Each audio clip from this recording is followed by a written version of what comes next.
拒绝美防长的会面请求，美军机在南海遭歼16拦截，差点坠机。大家好，欢迎收看马超说，我是马超。拦截手段既不安全也不专业。短短时间内，美国分别对中俄说了同样的一句话。第一次是美国死神无人机在黑海上空被俄军的苏27拦截坠海，而这一次则是在距离中国海岸线不到50公里处，歼16请美军侦察机吃尾气。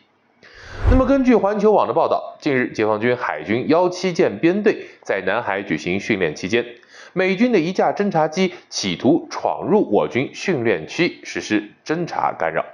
那么解放军立即就出动了歼16战机对其进行拦截。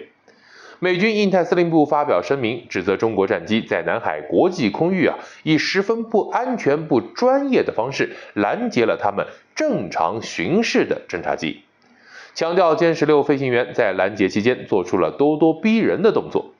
中国战机直接飞到美国侦察机机头前方约122米处，强迫美侦察机吃歼16的尾气，迫使美军侦察机在歼16尾流端流中摇摇欲坠。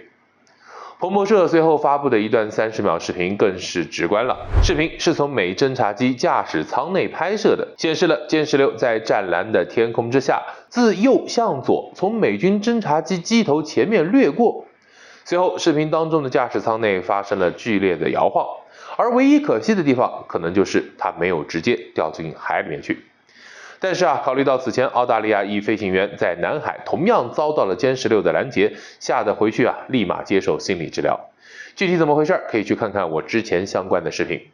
那么想必这次歼16同样也能给美国的飞行员一个深刻的教训。美国没有脸说所谓的国际空域具体是在什么地方，但是根据中国记者获得的开源数据显示，美军侦察机此次对我国进行抵近侦察期间，最近的一次距离我国海岸线不到50公里。南海是中国的领空，不存在国际空域这种说法。美国还在那里装糊涂，我们自然是不会对他客气的。那么除此之外，中国最近还拒绝了美国防长希望在香格里拉与中国防长会面的请求。外交部也把话说得很明白了，为什么拒绝，美国心里有数最直接的原因自然还是美国此前大言不惭地表示，即便不解除对中国防长的制裁，也不会影响中美防长的会面。气球事件之后美防长就一直在说他给中国打的电话，中方一直拒接。美国给我们打电话自然不是想对我们解释什么，结合美国的行为来看，一边制裁中企，一边又希望访华寻求合作，一边希望中美防长对话，一边又在中国南海台海搞事不断，